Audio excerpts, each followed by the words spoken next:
নবীনগরে union কৃষক দলের সমাবেশে জনতার ঢল।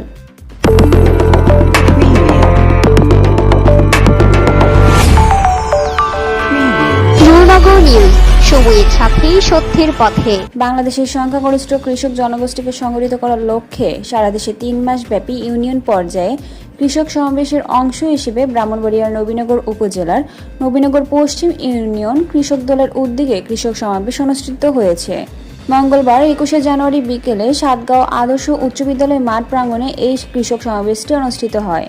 উক্ত কৃষক সমাবেশে ইউনিয়ন কৃষক দলের সভাপতি মোহাম্মদ সৈয়দ হোসেন মেম্বারের সভাপতিত্বে ও উপজেলা কৃষক দলের সদস্য সচিব আনোয়ার হোসেন বাবুলের সঞ্চালনায় প্রধান অতিথি হিসেবে বক্তব্য রাখেন কেন্দ্রীয় কৃষক দলের সহ সাধারণ সম্পাদক ও কুমিল্লা বিভাগীয় কৃষক দলের উপকমিটির যুগ্ম আহ্বায়ক KM মামুনুর রশিদ।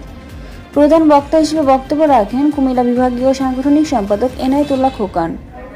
বিশেষ অতিথির বক্তব্য রাখেন জেলা কৃষক দলের সদস্য সচিব জিল্লুর রহমান জিল্লু, যুগ্ম আহ্বায়ক মোহাম্মদ আল আমিন, উপজেলা কৃষক দলের আহ্বায়ক জহিরুল হক জোরু, যুগ্ম আহ্বায়ক মোজাম্মেল হক, মমিনুল ইসলাম পলাশ, উপজেলা পৌর কৃষক দলের আহ্বায়ক আনোয়ার হোসেন, ইউনিয়ন কৃষক দলের সাধারণ সম্পাদক মামুন সরকার সহ ইউনিয়ন বিএনপির অঙ্গ ও সহযোগী সংগঠনের নেতৃবৃন্দ।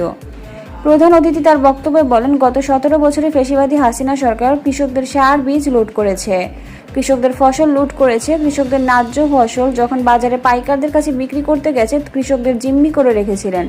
বিগত 16 বছর ভোট রাতে হয়েছে, দিনের বেলায় গিয়ে ভোট দিতে পারেনি মানুষেরা। ভোটার আইডি কার্ড থাকার পরও জনগণ ভোট দিতে পারেনি। অন্তর্বর্তী সরকারের কাছে জোর দাবি আগামীতে আমরা যেন দিনের বেলাও ভোট দিতে পারি।